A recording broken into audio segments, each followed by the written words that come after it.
اعوذ باللہ من الشیطان الرجیم بسم اللہ الرحمن الرحیم۔ سیر و فی الارض کے تحت لیپا وادی کرنا میں حضور علیہ الصلوۃ والسلام کی آل کے خوبصورت فت سید عبد الرحمن شاہ گیلانی کے مزار پہ حاضر ہیں۔ یہ وہ لوگ ہیں حضرت حسن رضی اللہ تعالیٰ عنہ کی اولاد سے جنہوں نے یہ وادی لیپا میں آ کے اسلام کا علم بلند کیا۔ اس سے پہلے بھی اسلام تھا لیکن یہاں آ کے انہوں نے مزید اسلام کو تقویت بخشی، اور ان کا جو سال وفات یہاں پہ لکھا ہوا ہے وہ 22 اپریل 1956 ہے غالباً، اس وقت ان کا انتقال ہوا۔ یہ گیلانی سید حضرت حسن پاک کی اولاد سے ہیں۔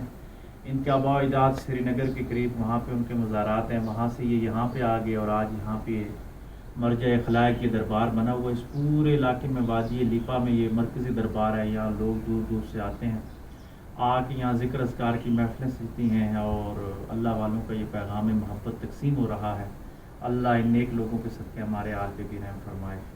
اولیاء کا یہ گہوارہ کشمیر ہمارا۔ بسم اللہ الرحمن الرحیم۔ یہ سید یاسین شاہ صاحب کی تربت جن بزرگوں کے سجادہ نشین گزرے ہیں، 1997 میں انتقال ہوا ہے۔ ہمارے جو میزبان ہیں دورے کے فیاض صاحب اور اشتیاق صاحب، انہوں نے ان بزرگوں کی زیارت بھی کی ہے۔ کہتے ہیں کہ ہمارے مرشد تھے، تہجد کے وقت لوگوں کو بیعت کیا کرتے تھے مراقب ہو کر، اور لوگوں کو نیک کاموں کی تلقین کیا کرتے تھے، اور بڑے صاحب کرامت بزرگ اللہ کے گزرے ہیں۔ سادات کا یہ گھرانہ ہے، آج بھی ان کا یہ فیض جاری و ساری ہے، اور ہم دعا کرتے ہیں کہ اللہ ان کی برکت سے ہمارے ان دوستوں کی ہماری جو بھی مشکلات ہیں پریشانیاں یا اللہ کو حل فرما۔ آمین۔ یا اللہ ان بزرگوں کے ان کے اجداد کے صدقے ان کے صدقے اللہ ہمارے ہاتھ کی ضرورت ہمیں حضور علیہ الصلوۃ والسلام کی سچی آل کا ہمیں شادت کرنے کی توفیق عطا فرمائے۔ صلی اللہ علیہ وسلم۔